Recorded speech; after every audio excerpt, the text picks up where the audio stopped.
Hello loves, it's Fairiekin, and I would like to say a huge thank you to my channel members, Peps, Marissa Clark, Sanji Phantom, and Anita Lunos. You guys are awesome. Thank you for all your support. I love you all. Thank you very much. On to the video. Hello everyone, it's Fairiekin. Today's doll is a commissioned piece. Someone reached out to me on Instagram and asked about my commissions and gave me a few options of what they wanted me to make. And I was like, yeah, sure. They requested me to make their original character named Matthew. He has a pastel goth type aesthetic, very cute, very fun. So let's get started. I start with a BTS doll. I don't have any masculine dolls in my collection that weren't slightly either missing limbs or had fish limbs. So I had to buy this one specifically for this. I usually try not to use brand new dolls because it feels wrong and terrible and bad. But I didn't have any other options. Anyway, this is Jungkook. This is a Jungkook doll. I don't know anything about BTS really, other than I know that it's K-pop. Looking at him, his clothes are pretty high quality, and I'm actually quite impressed with this doll. I didn't know what to expect, and I undress him fully, and oh, he's buff. I prepare to take off his face, and I go in with pure acetone, and it's not coming off. Eventually I went in really hard with a Q-tip and that got it worked up. It took a really long time though.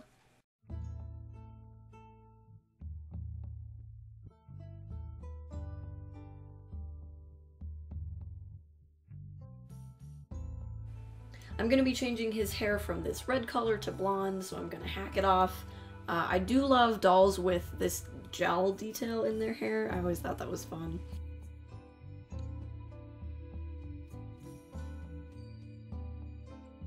Then I boil up some water and dunk him in so I can rip off his head.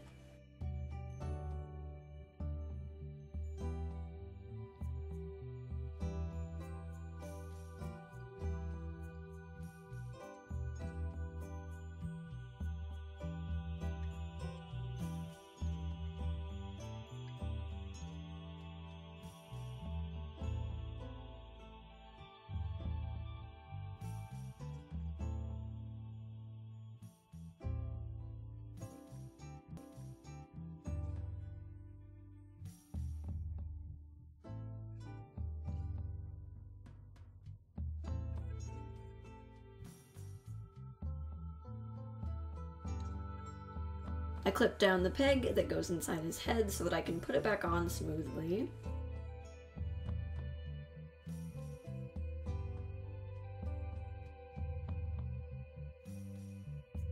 Then I go in with some pliers to scrape the inside of the head, scrambling the brains and removing the hair plugs.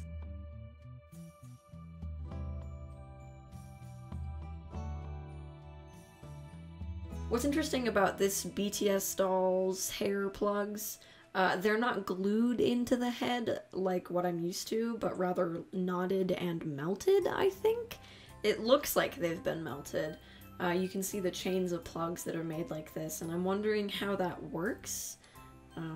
Like how do they melt it on the inside of the head? Like knotting, I'm familiar with that process, but I'm confused about the melting. Will the head paint be just as hard to remove as the face? I hope not. Yay! It's not. I want to change his features a little. This character's eyes are pretty large, and these eyes that are sculpted on are super detailed, but they're really aggressive, so I'm going to sand them off. With a Dremel tool, this is the first time I've ever used this tool, and it was a bit more aggressive than I was anticipating, so I accidentally made like divots in his head, so I have to fill those in with epoxy sculpt.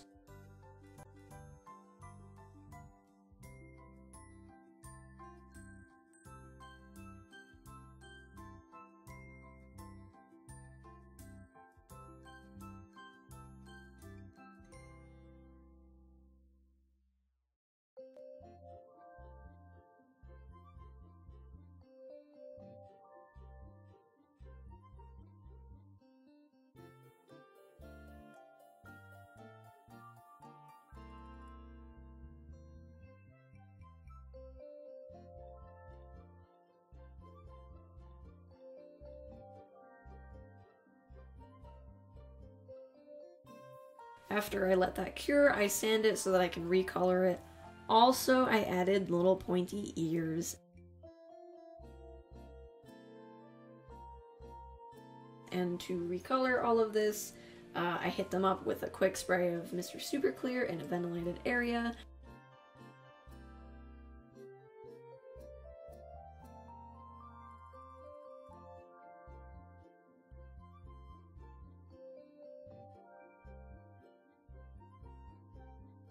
And then I layer on some pan pastels and spray some MSC and add some pan pastels and spray some MSC and add some pan pastels until it's all opaque. It takes a long time.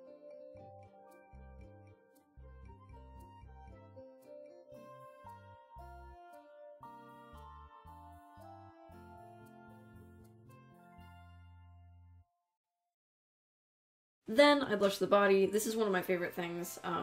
I just take some red tones and blush all of his like joints and parts of his face with it, and I seal it in with some more layers of Mr. Super Clear Matte Sealant.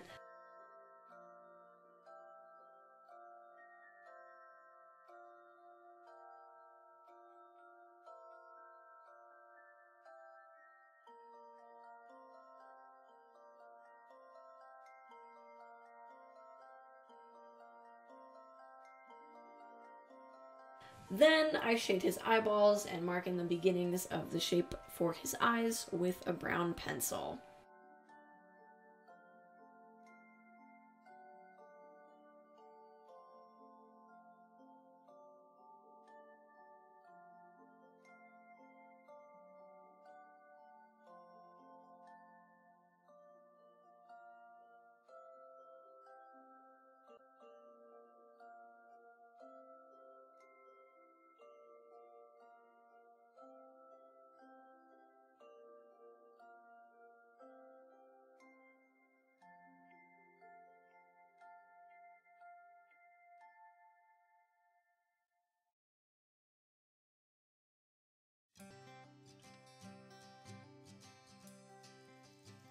Once I'm all confident with the shape, I darken it and add a white background for the eyes and add blue irises.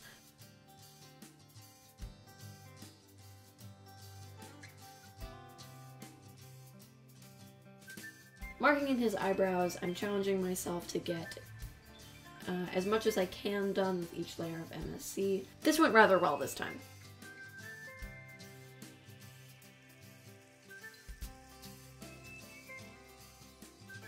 I'm adding details like freckles, and now it's time for another layer. I establish the colors more and add pupils.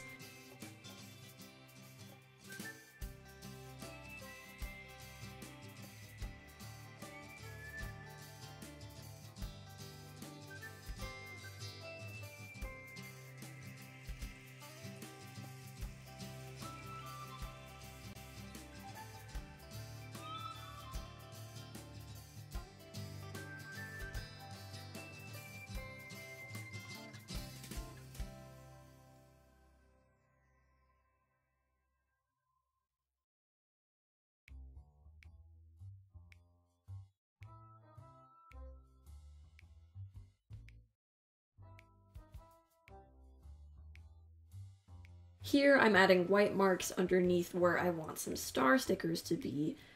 This is not only to make sure I am happy with where I'm placing them, but also to provide a background for the star stickers so that they are more opaque and easy to see. Then, with activated watercolor pencils, I add brighter tones and details to the face.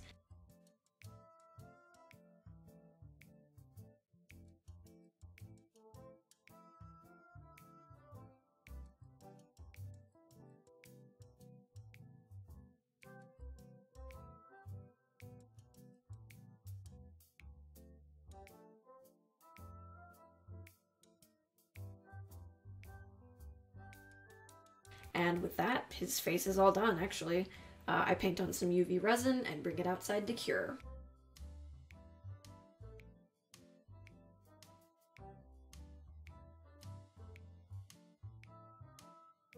Now for the hair. I will be making wefts to glue on. I start by cutting lengths of yarn, combing them out.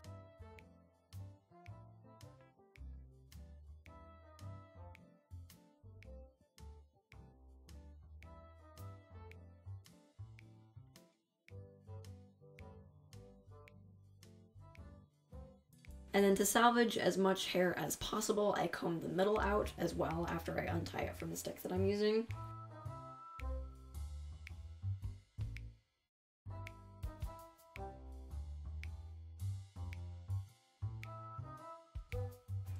And I use a flat iron to smooth it all out and make it all shiny.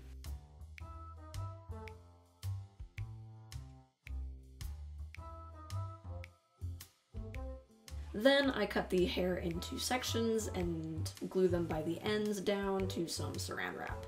After these rows dry, I can just peel them up and make them into workable sizes.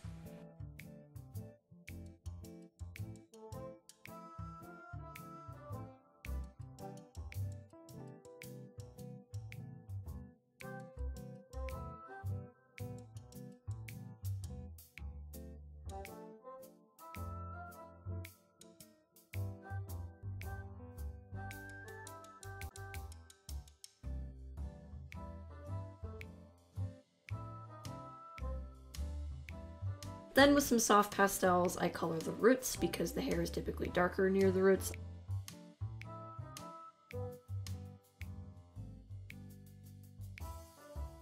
Then I glue those around the hairline and make the part first. I find it easier if I take care of those hard sections first and then just fill the rest in.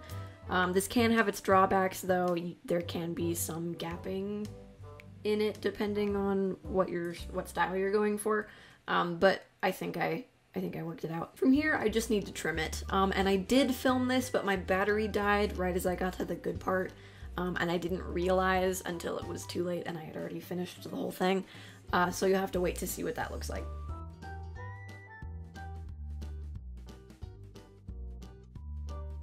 Now for the clothes. Starting with the pants, I was a little bit lazy and assumed that my pattern for Monster High pants would fit him, but I was super wrong. Just so you know, these guys and Monster High dolls are not as close in measurements at all as I thought. I don't know if anybody else thought that, but I certainly did, and I wasted a bunch of time making a pair of pants that didn't fit. I cut my pattern pieces out of this blue satin, and then I glue all the edges before cutting them out so that they don't fray.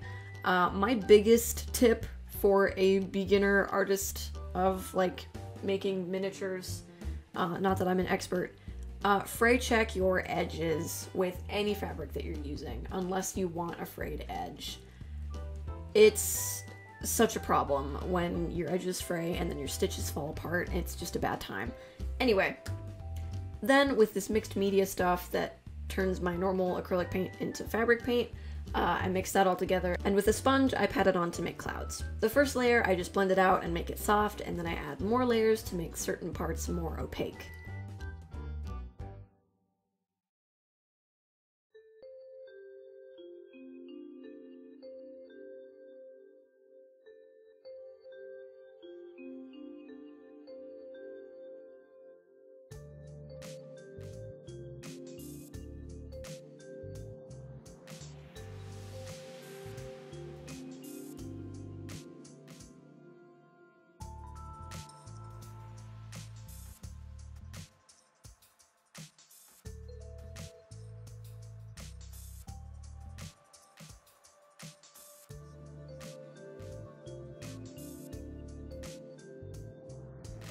After that's all done, I sew up the crotch and sew up the sides, and don't forget to hem the waist and the pant legs. Now for his jacket. His jacket has these cute color block type details, so I will be making that with different fabrics and paints. I'm also making it double lined because in the picture it looks all poofy. I attach the shoulders, hem and taper the bottoms, and attach the sleeves.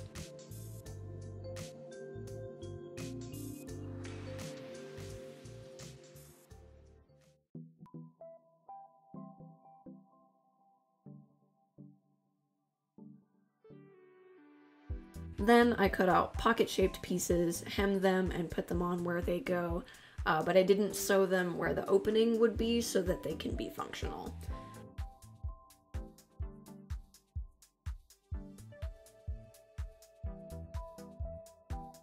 Around the time that I was organizing this footage, I was moving, so I lost track of some things. But I painted on some stripes on the sleeves. Unfortunately, I don't have the footage of that for some reason. And with that, I also sew on the hood. I sew up the side seams and underneath the sleeves and turn it right side out. For the shirt, I talked to my commissioner about this circle, and I was like, I could do like a watercolor type thing, I could paint it on, or I also have these vinyls that are super pretty, and thankfully they wanted the vinyls. I was really happy about that because I really wanted to use the vinyls. I cut out the circle and ironed it on and peel off the plastic thingy.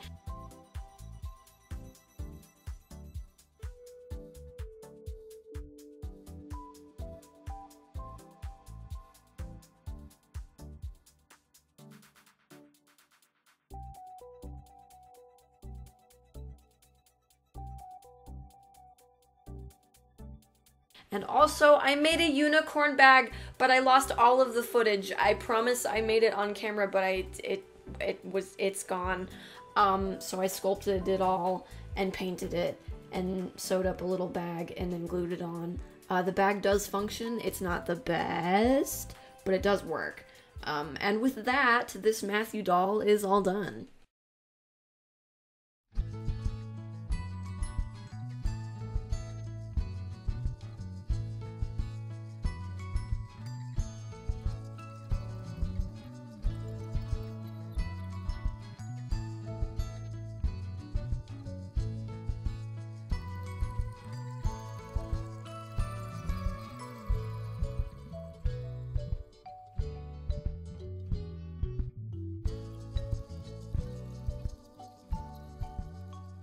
I am uber pleased with how he came out. He's super, super cute, if I do say so myself. Huge thank you to my commissioner. Thank you for reaching out. You were so kind, and thank you for putting up with my nonsense all the time. I love the way everything came out. Again, I think he's real great. Anyway, my personal gassing aside, your reminder for this round, letting go of people is okay. It's not easy, but it's okay. Moving on is okay. Walking away forever is okay. But also, during that process, it's okay to feel how you feel, because it's hard. Be gentle with yourself. I love you. Bye!